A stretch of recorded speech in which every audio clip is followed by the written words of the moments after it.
Ei você, leitora do Portal do Holanda, eu sou Humberto Amorim e eu estou de volta. Eu adoro a segunda-feira. Sabe por quê? Porque quando eu chego aqui na segunda-feira para começar o ciclo virtuoso de entrevistas com as personalidades que me dão o privilégio e a honra de tê-los aqui para uma entrevista, quando chega esse dia, eu sou entusiasmo puro. Eu adoro a sexta-feira, a segunda-feira, a sexta-feira também, também é verdade. Mas hoje nós estamos recebendo aqui um grande nome da medicina do estado do Amazonas, Dr. Victor Dib. Dr. Victor Dib, ele tem doutorado e mestrado em tudo a ver com o aparelho digestivo, né? Ele entende tudo, daí foi digestivo, é com ele. Mas antes de eu começar essa entrevista com o Dr. Victor Dib, eu quero dizer para vocês o seguinte, que eu tenho alguns indicadores para a entrevista de hoje. E um deles é o seguinte, que Manaus é a capital da obesidade. Isso foi publicado no jornal A Crítica no dia 24 de março de 2019. Estou citando a fonte, uma reportagem de página inteira, né? Estado de alerta, Manaus é a capital da obesidade. Aí, olha só o que estava lá na reportagem. Pesquisa revela que Manaus está no topo da lista de capitais brasileiras com maior índice de obesidade. É um ranking preocupante, muito preocupante. Vejam só, 57,6% dos manauaras estão com excesso de peso e 23,8% sofrem com algum grau de obesidade. Eu vou falar logo uma coisa para o Dr. Victor Dib, que ele precisa saber. Dr. Victor, nós tivemos em julho 25 milhões de acessos aqui no Portal do Holanda. E um dado interessante que o senhor precisa saber, porque eu vou falar alguma coisa agora sobre esse dado, é que a maioria dos nossos leitores, aliás, a maioria de todos aqueles que acessam a Hora do H e o Portal do Holanda são mulheres. É formada por mulheres. Aí eu vejo esse dado aqui. Vejam só. Meninas em alerta. Isso foi um outro artigo que eu achei, entendeu? Embasado, inclusive médicos envolvidos nesse artigo. 15% da população de mulheres do mundo tem obesidade.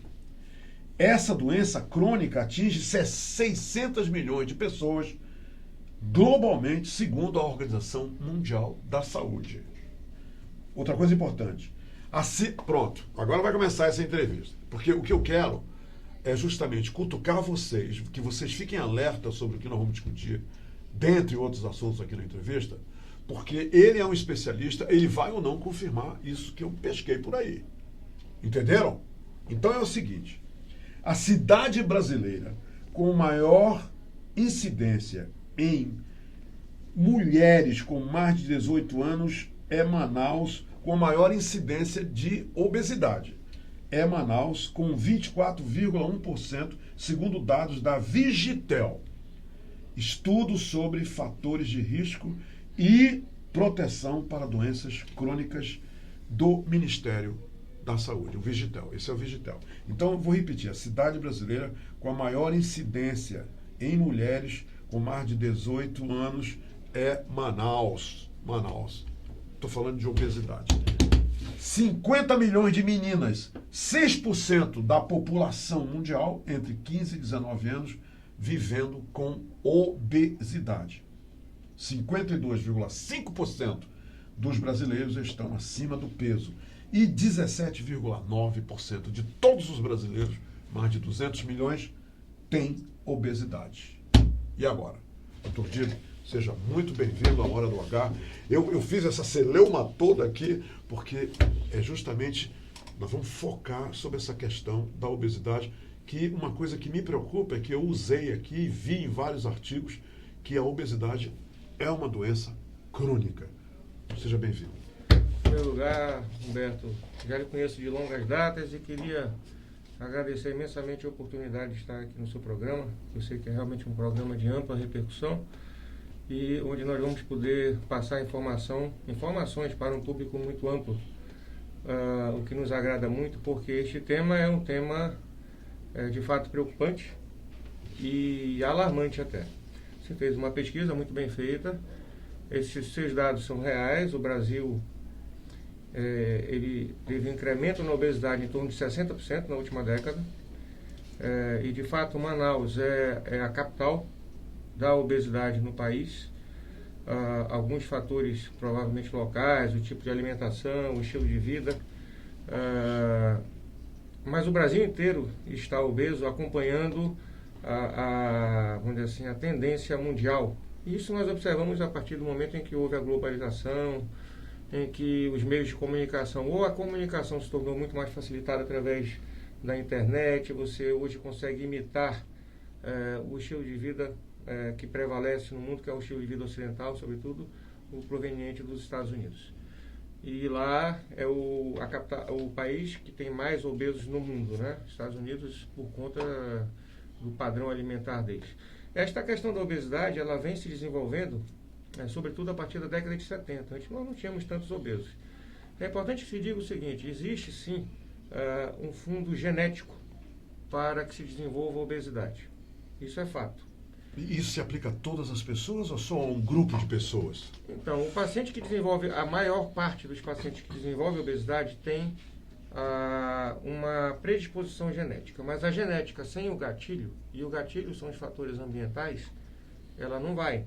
Então tem que haver essa combinação. Quais são os gatilhos? É o estilo de vida que você leva, o tipo de alimentação que você escolhe, o sedentarismo, enfim.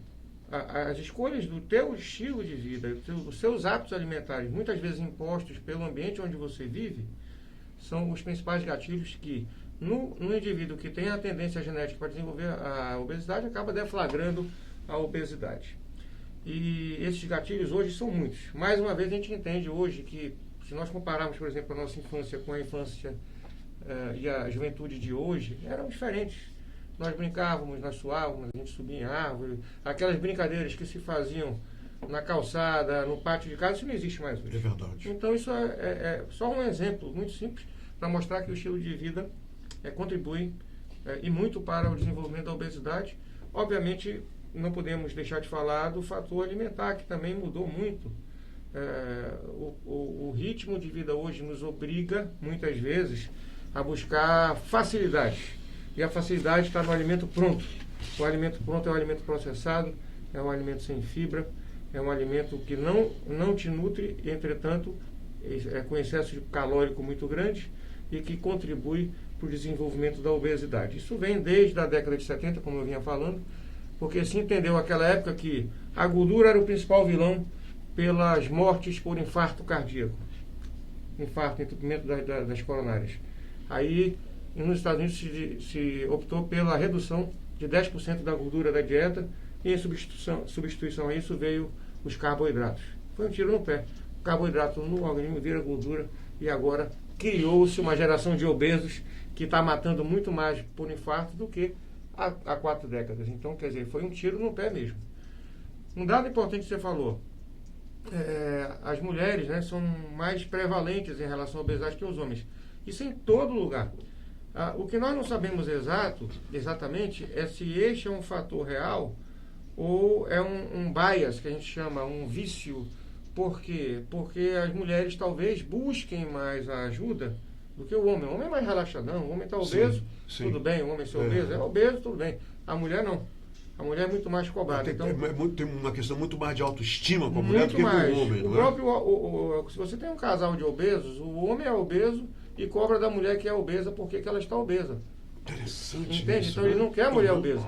Existe essa cobrança, esse estigma em relação à mulher, e talvez isso faça com que as mulheres busquem mais a ajuda do que os homens. Isso é talvez um dos fatores assim, importantes para que em todos os trabalhos, em todas as publicações, o percentual de mulheres sempre seja maior do que o de homens. As mulheres, inclusive, se submetem a exames físicos com mais frequência do que os homens, elas não é, doutor? buscam mais. O homem é mais relaxado mesmo. Sim. Então, esse é um fator.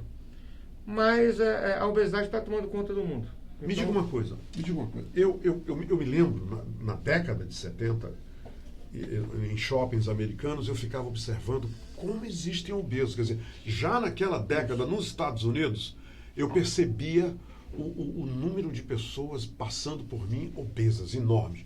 Agora, eu não preciso ir a lugar nenhum. Eu vou nos shoppings aqui em Manaus e vejo, doutor Dib, um número enorme de pessoas que moram em Manaus e que realmente estão obesas. Até porque eu vim ali entrevistar, eu fui observar isso. Eu comecei a observar. Isso eu faço todos os dias. O senhor faz todo dia, né? O senhor já vê isso todo dia. Quer dizer, o senhor não contesta que realmente, olha só o que eu li aqui, é que 50 milhões de meninas, 6% da população mundial, entre 15 e 19 anos, vivendo com obesidade. Manaus não é exceção. Muitos jovens, meninas, estão já na obesidade, né? Já na obesidade. O que acontece, o grande problema da obesidade, vamos supor que você tenha aquele indivíduo, porque também você tem um paciente que come, não tem aquelas pessoas que comem, não comem de forma saudável e tal, mas não desenvolve obesidade.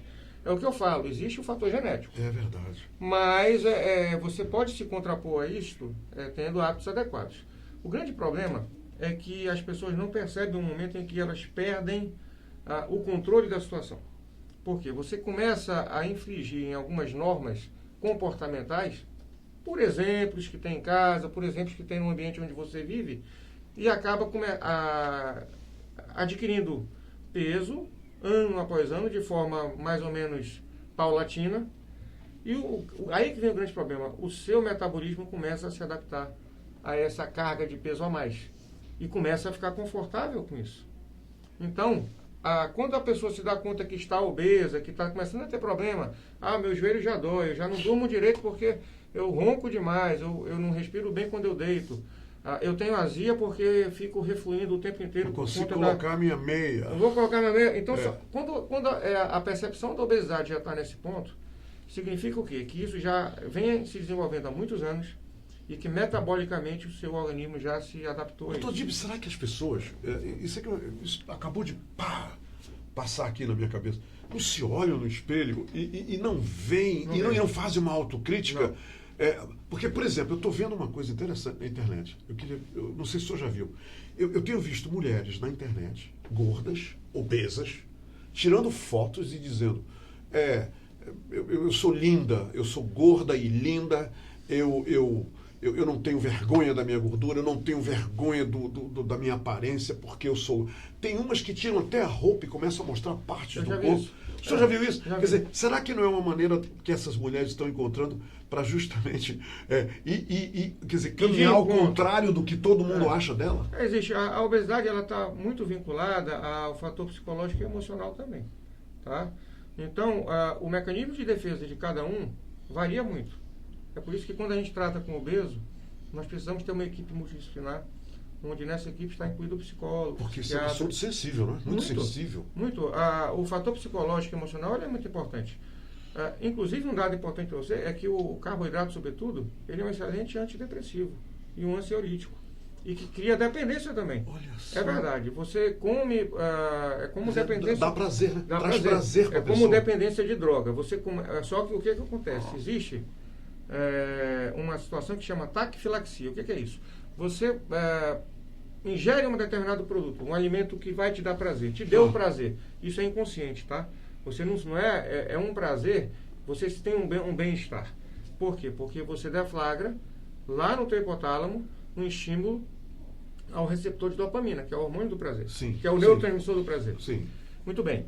A segunda vez que você ingerir aquela mesma quantidade, aquele receptor começa a ficar resistente. Então, para que ele te dê o mesmo tamanho de prazer, normal do organismo, vai desenvolvendo.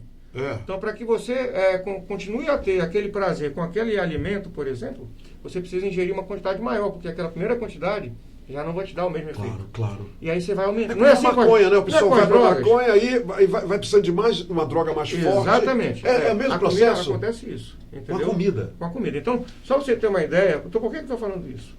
Porque, para lhe mostrar que a obesidade também passa pelo âmbito do psique. Entendeu? Então, isso é importante. A autoimagem, muitas vezes, que não é essa situação que você colocou, das pessoas que vão para a internet se mostrar e tal, sim, aí ela está consciente. Sou gordo, estou feliz, aí ela está sou consciente gordo, que ela está obesa. Se ela é feliz de verdade, a gente não sabe. Pois é. Pode até ser que seja. Sim, a gente Mas sabe. saudável não é. Não é saudável, Mas não é com saudável. certeza, né, doutor? Agora existe um outro lado, que é o paciente que realmente não se enxerga obeso no espelho. Sim. Entendeu? Ele não se enxerga. É um processo gradativo, ele vai se adaptando àquela imagem também. Sabe quando que ele nota? É quando ele vê uma foto. E aí ele compara uma foto dele com uma foto de 5, 10 anos atrás. E aí ele Nem com começa as a perceber. roupas eles se tocam, né? Não, Assim não. que a roupa vai aumentando. Ele Você vai pega a aumentando. calça e olha Ele o vai tamanho dessa aumentando, ele aumenta cintura. a numeração, vai dando uma desculpa. Entendeu? Ele vai levando a vida assim. Doutor Dib, uma coisa. Eu tenho visto, eu vi ontem, uma família de 4. O garotinho, ele era desse tamanho, doutor Dib. E olha só o macetinho. Olha o menino. Olhei pro menino, chega redondinha a cara dele. Tá. A menina, com talvez 16 anos, também. Agora, o pai e a mãe, eles já têm aquele andar igual os patos, entendeu? Eles estão andando assim já. Sim. De tão gordos. Quer dizer, a família que tem pai e mãe gordo, obesos, a tendência é que os filhos sejam também precocemente acima do peso a partir de uma idade que não deveria? 2 fatores aí. Primeiro, a genética, né? Se um dos pais é obeso, você tem o filho tem 30% de chance a mais. Isso é genético. De ser obeso também. Se os 2 são obesos, isso aumenta para 60% a 70% de chance. Somado a isso, você vai promover aquele ambiente obesogênico. Porque qual é o hábito de um pai e de uma mãe obeso?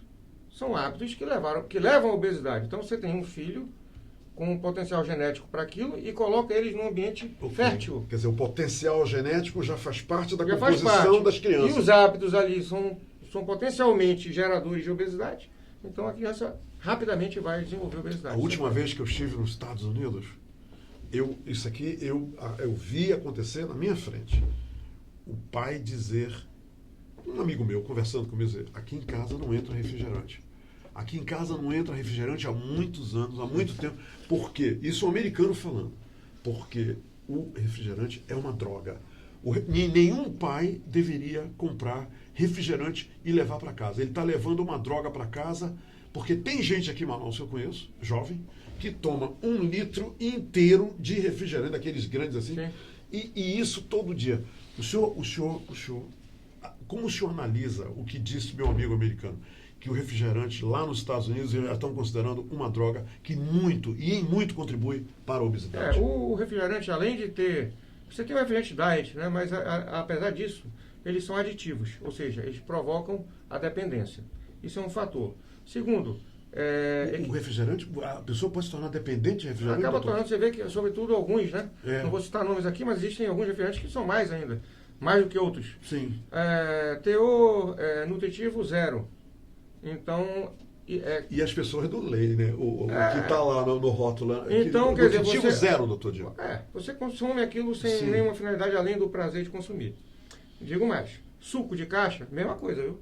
Aqui está aqueles néctares, né? Não, aquilo é suco de caixa, ele é o sumo de uma fruta sem a fibra. O que contrabalanceia o alimento, a fruta em si, é a fibra da fruta. Quando você faz o suco, você tira a fibra. Sim. Então, coma a fruta. Não tome o suco. O negócio é pegar a manga e fazer como a gente chupava. Né? Vai ali com a casca, vai comendo com a mão. É isso que tem que ser feito. Exatamente. Então, você pega esses hábitos da família e leva para uma criança que já geneticamente tem um potencial. Sim. Vou lhe dizer mais. Esse potencial, ou vamos dizer assim, esse estímulo que a gente chama de epigenético para a obesidade, ele vem quando a criança ainda está no útero, pelos hábitos alimentares da mãe. Olha só. Então já começa a criança já vem com essa predisposição. Já vem prontinha ali para ser obesa, porque além da genética, o hábito alimentar da mãe se transmite para o filho, para o bebê, intraútero. Isso aí, pelo que chega no aspecto nutricional para a criança através da placenta, isso estimula alguns receptores. Então a criança já nasce com toda aquela disposição para ser obesa, para buscar aquilo que a mãe buscava também, e busca. Então, quer dizer, é muito complexo. Então a chance de um filho de pais obesos ser obeso é muito grande. O que o senhor acha da pessoa que come pão todo dia? E os horários, por exemplo, tem gente que 10 horas da noite está comendo pão, está comendo aquela comida, aquele jantar né, ali bacana demais, gostoso demais, e daqui a uma hora a pessoa vai dormir.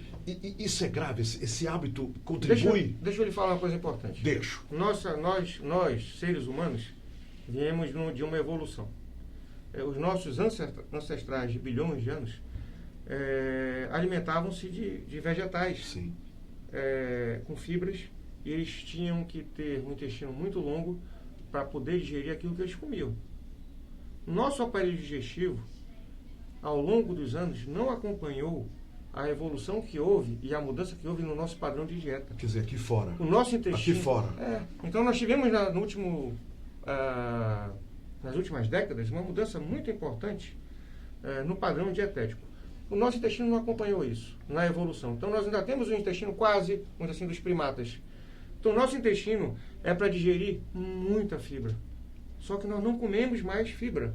Então você está dando exemplo do pão.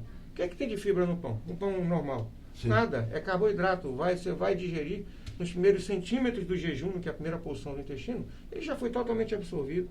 Ele já vai estimular o seu pâncreas a produzir insulina para poder conduzir esse açúcar que veio da digestão do pão para dentro da célula. Essa insulina acaba estimulando o seu apetite e acaba levando você a buscar mais alimentação, mais alimentos para poder compensar o nível dessa insulina no sangue. É um ciclo vicioso que você cria por uma alimentação inadequada, onde nós não temos uma dieta apropriada para o nosso organismo da forma como ele é constituído hoje. É por isso que a gente entra nas cirurgias. Na cirurgia a gente tem que começar a tentar readequar isso para o padrão de dieta atual. E o arroz? Mesma O que coisa. você diz do arroz? Mesma coisa. Em Porque excesso, o que nós carboidrato. comemos de arroz e feijão... Carboidrato, e exatamente. E pão e queijo... Carboidrato é o grande vilão da história. Não que não se deva, mas deve se comer de forma proporcionalizada em relação aos outros grupos de alimentos. Isso os nossos nutricionistas falam com muita propriedade, né? Mas o padrão de dieta hoje ele é muito inapropriado e é um padrão de dieta que proporciona o desenvolvimento de obesidade. Você tem que ser muito rigoroso com você mesmo para não se tornar um indivíduo obeso no mundo de hoje. Eu anotei aqui como era o meu café da manhã. Eu comia pupunha, eu comia banana pacovã, eu comia ovos no café da manhã. Isso lá atrás ou café hoje? Não, quando eu, lá atrás, certo. Ok? Sim. Eu menino, garoto, lá na Cachoeirinha. Muito bem. Banana pacovã, pupunha, ovos. E hoje, as pessoas estão comendo pão, bacon, queijo, manteiga. Então, e não tem nada de fibra no café da manhã de ninguém. Então, você vê, houve uma mudança. Eu posso dizer que o grande vilão hoje do boom de obesidade é a globalização do padrão alimentar norte-americano. Em cima das comidas embutidas. Sim, sobretudo os alimentos processados. Por que os alimentos processados cresceram e se agigantaram tanto? Porque eles dão lucro, eles custam pouco, todo mundo tem acesso e eles podem ser conservados na geladeira. Então eles podem ficar numa prateleira de supermercado por meses sem se deteriorar. Se você botar fibra ali, acabou. Entendeu? Então isso é uma política que visa o lucro da indústria alimentícia em detrimento da precariedade da saúde da população. Muito bem. Eu fiz questão de nós abordarmos todos esses assuntos. Eu já falou dos carboidratos, da dopamina, ok. Agora me diga uma coisa. O procedimento bariátrico. Tem muita gente que chega num estado de obesidade que a mim me parece que a saída é o procedimento bariátrico. Muito bem. Antes do senhor falar exatamente, eu gostaria que o senhor dissesse o que é esse procedimento bariátrico. Quem pode se submeter a esse tratamento? Agora, para coroar essas duas perguntas, aí o senhor já pode evoluir para nos explicar o seguinte. Eu tenho amigos que fizeram a operação bariátrica. Eu me lembro deles antes da operação, e depois de alguns anos me reencontro com eles. O cara voltou a estar em Recuperou o peso. E uma amiga minha me falou o seguinte, ela me falou isso hoje de manhã. Ela me disse, olha, há muito tempo que eu não os vejo, tá? Mas ela disse, Humberto, ele fez a operação bariátrica no Rio de Janeiro, e há 3 anos, e agora o cara, em tão pouco tempo, ele mora aqui. Isso já é um mau sinal. Ele voltou a engordar, quer dizer, a operação não adiantou nada. Aí as pessoas começaram a me contar casos de não sucesso envolvendo a bariátrica. Doutor, a minha pergunta é, considerando aquelas outras duas, esse procedimento bariátrico resulta em história de sucesso só para alguns? Não é para todos? Nós temos 30% de falha. Tá? 30%? Isso é um dado, eu falei, já está mal a história quando você fala do seu amigo que operou no Rio e mora aqui, não por ter operado no Rio, mas por não morar próximo ao centro onde ele operou e ter um acompanhamento adequado. Já é o primeiro ponto errado aí, porque eu vou já chegar no porquê disso. Ok. Bom, como eu lhe falei... Ela está lhe vendo nesse momento, viu? A esposa dele, que é minha amiga e que... Pronto, ela está lhe vendo. Ok. A obesidade é uma doença crônica. Ela vem se desenvolvendo ao longo dos anos. Chega um momento em que o seu organismo se adapta metabolicamente. Isso é uma coisa muito bem definida na literatura. Crônica significa não tem jeito, né? É aquilo ali. Ela é controlável, mas ela não é curável. Ok? Tá entendido. Tá entendido. Então pronto, chega naquele ponto em que há adaptação metabólica e o indivíduo, coitado, que está com obesidade mórbida, ele vai tentar mudar de vida. Ele chega assim naquele dia em que ele tentou amarrar o cadastro e não conseguiu, diz, olha, hoje eu vou mudar de vida. Como acontece com quem fuma, por exemplo, não acontece? Sim. Meu pai fumava. E de um dia, da noite pro dia, ele disse, olha, não vou mais fumar. No outro dia ele parou, isso tem 20 anos. E parou mesmo. O obeso não consegue fazer isso. Não consegue. Por quê? Porque existe essa memória metabólica. O que vai acontecer? Teu metabolismo está trabalhando em consonância com aquele peso. Aí você começa a restringir sua alimentação, vou parar de comer carboidrato, vou malhar, vou começar a perder peso. Você começa a perder peso, você começa a tirar o seu metabolismo da zona de conforto que ele já tinha desenvolvido. Sim, é verdade. Quem é o chefão na história? É você ou é ele? É ele. E ele é inconsciente. Você não tem como coordenar o funcionamento dele. Então é uma luta entre o que eu quero e o meu metabolismo. Você vai sempre perder. Sempre. Eu vou te falar sempre não, mas eu vou te dizer 99,9% das vezes. Tá? Então veja, quando eu falo isso, eu já estou dizendo que é uma doença intratável. Sim. Incurável. Ela é controlável. Ponto. Entra o papel da cirurgia. Por quê? A cirurgia vai resolver? É uma varinha de condão? Não vai. Então, eu preciso colocar o paciente num programa de acompanhamento multidisciplinar, onde necessariamente tem que envolver apoio psicológico, porque esse paciente tem distúrbios psicológicos que contribuem para a obesidade, apoio nutricional. Quer dizer, o tratamento começa aqui. Começa aí. Apoio nutricional porque ele errou no hábito alimentar. Atividade física, porque o estilo de vida dele também foi equivocado ao longo dos anos. Então, veja, mudar hábito não é fácil. Não é fácil.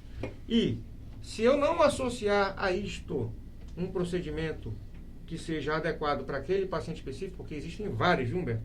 Existem procedimentos de bariátricos que são feitos através de endoscopia, mais de vários. Existem procedimentos bariátricos que são feitos através de cirurgia por furinhos, por videolaparoscopia, várias técnicas também. Então eu tenho que estudar o paciente para oferecer a melhor ferramenta, que é uma dessas técnicas, para aquele caso. Mas muito bem, qual é o papel dessa ferramenta, desse método que eu vou empregar?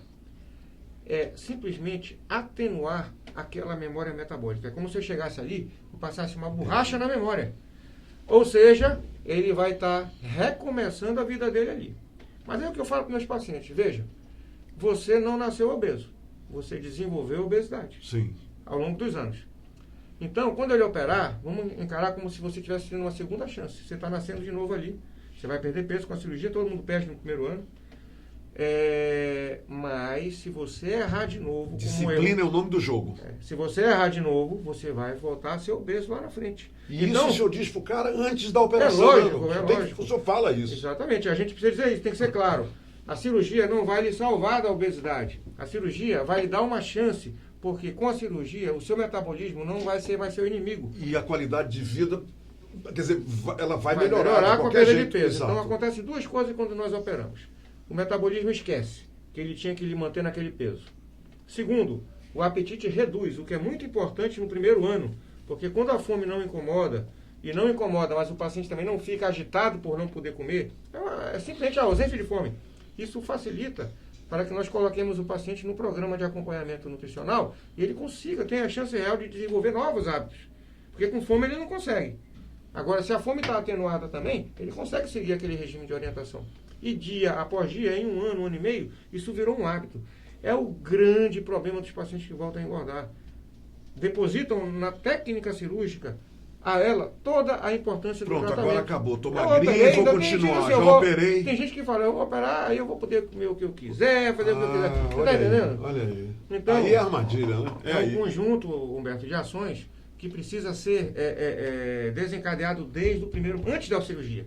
Nós colocamos o paciente num programa de acompanhamento nutricional, psicológico, psiquiátrico e de atividade física 3 meses antes da cirurgia. O paciente precisa perder 7 a 10% do peso antes de operar para mostrar-nos que ele está, para nos mostrar que ele está compenetrado e está se dedicando ao programa. Para que quando ele opere, ele não tenha um impacto de uma vida de obeso para um pós-operatório que vai exigir um monte de coisa. A operação, na verdade, começa 3 meses antes do procedimento. No mínimo, a gente tem que preparar o dente.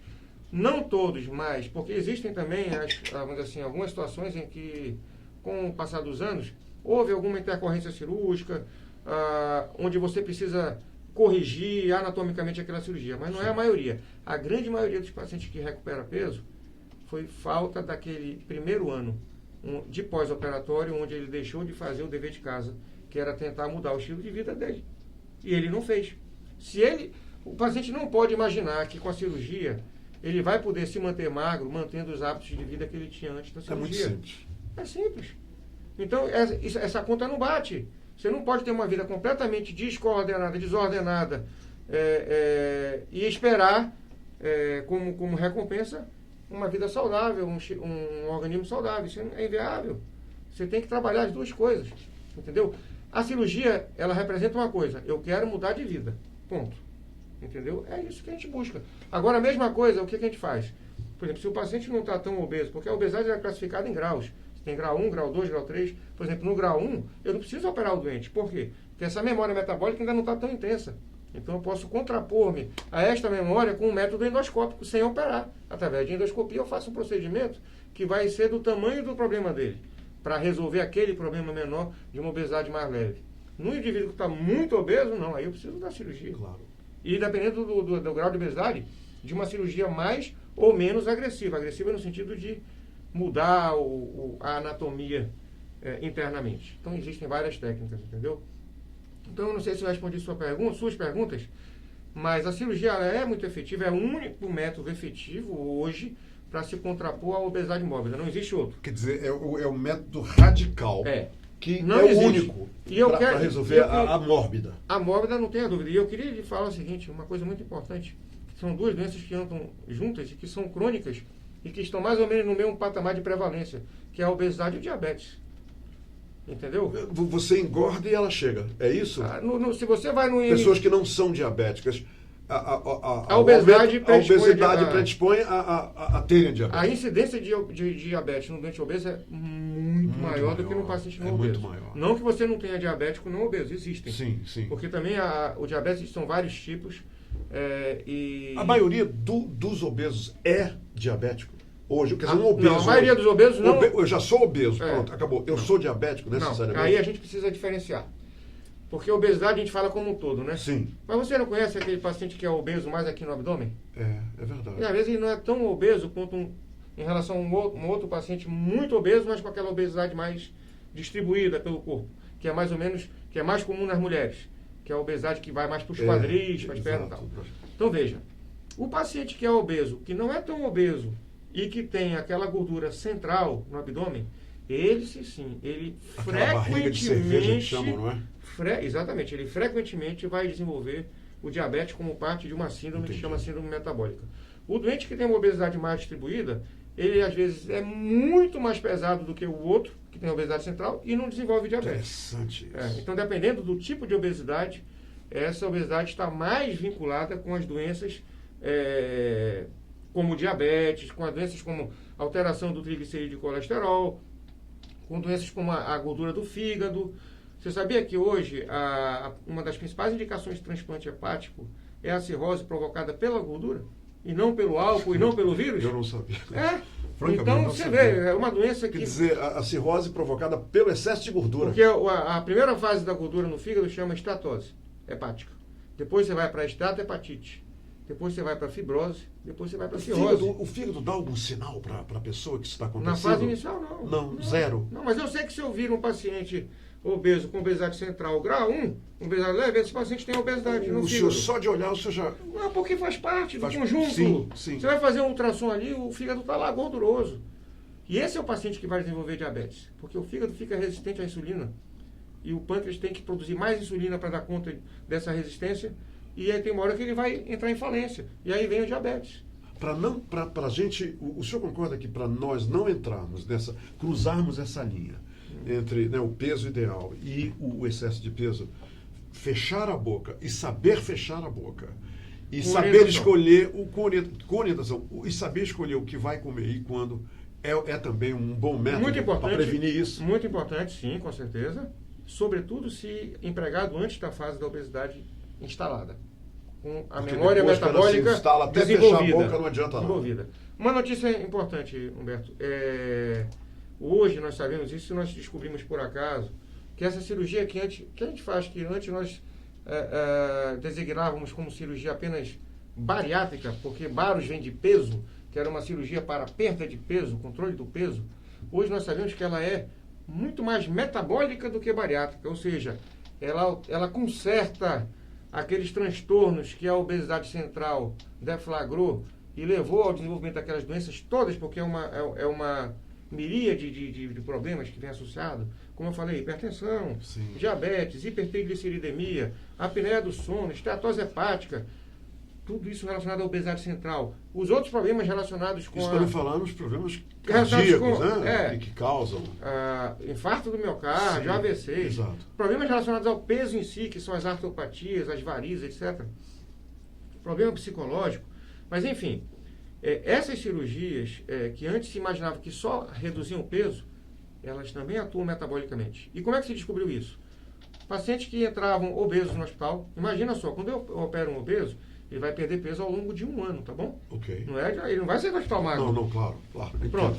Mas imagine que eu estou operando um doente obeso e que é diabético. Mas necessariamente daqui a 1 ano ele estará mais magro, né, doutor? Com certeza. Com certeza. Certo. A não ser que a cirurgia seja mal feita. Claro. Então você está operando um doente que é obeso e que é diabético, ao mesmo tempo. Ele tem as duas coisas. Aí você vai fazer a cirurgia metabólica nele, que é uma variação, vamos dizer assim, da cirurgia bariátrica, com algumas adequações na técnica, mas com os mesmos fundamentos. Você opera esse indivíduo, ele vai sair 2 dias depois do hospital, um dia. Hoje, 95% dos pacientes que a gente operam no dia e no outro estão em casa. Por quê? A cirurgia é feita por vídeo, não abre o abdômen. Não existe Não existe um corte. Aí veja, eu opero esse paciente hoje, amanhã ele vai para casa, ele é diabético quando internou. Ele vai para casa obeso ainda, concorda? Sim. Mas você vai fazer o controle da glicemia dele, do açúcar, já está normal. Sem o remédio do diabetes. Isso e subitamente. Subitamente. Isso foi uma coisa que se percebeu ao acaso. E é o que acontece quando o paciente tem ainda, vamos dizer assim, um patamar de indicação cirúrgica para o controle do diabetes. Ele entra diabético no hospital e a maior parte das vezes, na primeira semana, ele já parou as medicações todas. O que isso quer dizer? Que a cirurgia metabólica, ela não leva a uma melhora do metabolismo, a um controle do diabetes pela perda de peso apenas. Porque antes de perder peso, ela já controlou a doença, o diabetes. Ela leva a controle do diabetes pelo rearranjo hormonal Isso é muito que ocorre com a interessante. mudança anatômica promovida pela cirurgia. Você entendeu? Então isso é uma coisa fantástica, uma grande descoberta.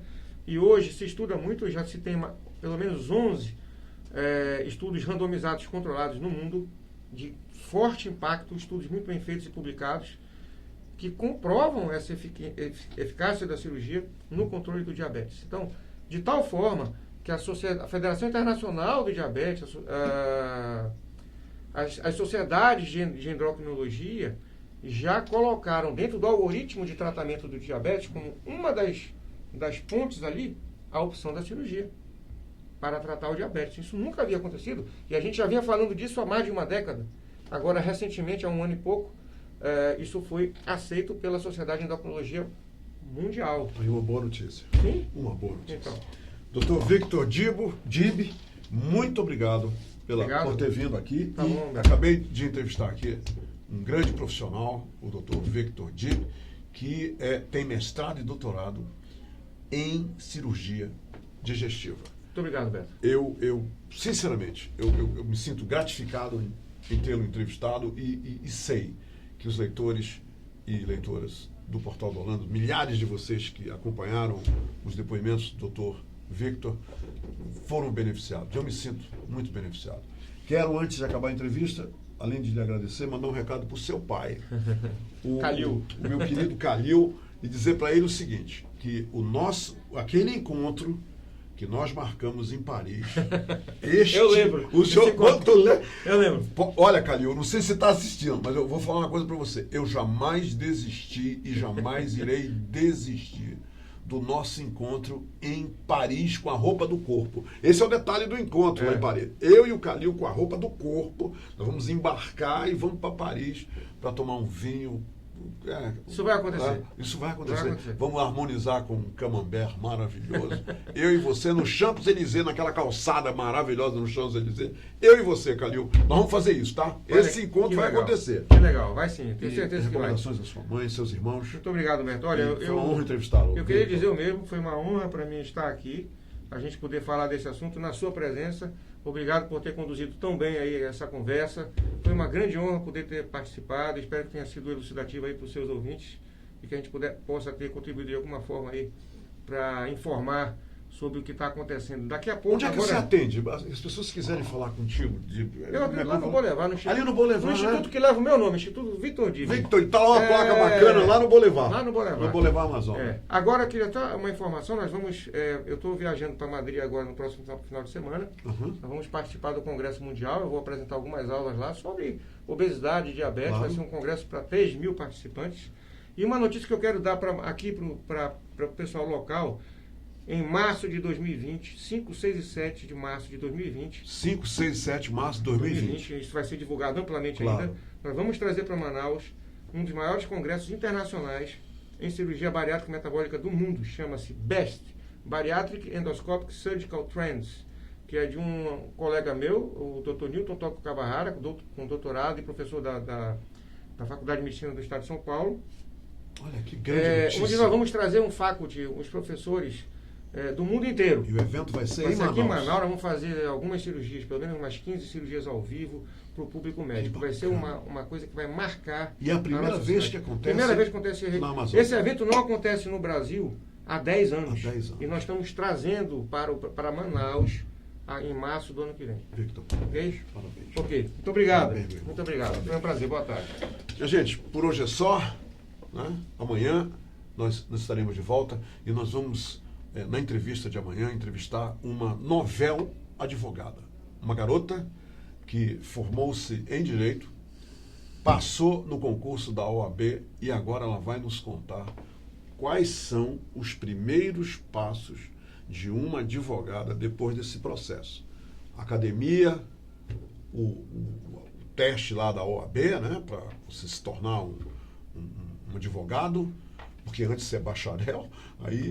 Como é a vida de uma pessoa que está começando a carreira como representante da lei? Amanhã, tá bom? A Débora Amorim Tavares vai estar aqui com a gente. Minha gente, muito obrigado pela companhia e até amanhã. Se quero te amar e te amar e te amar muitos anos, cuida bem de mim. Então misture tudo dentro de nós.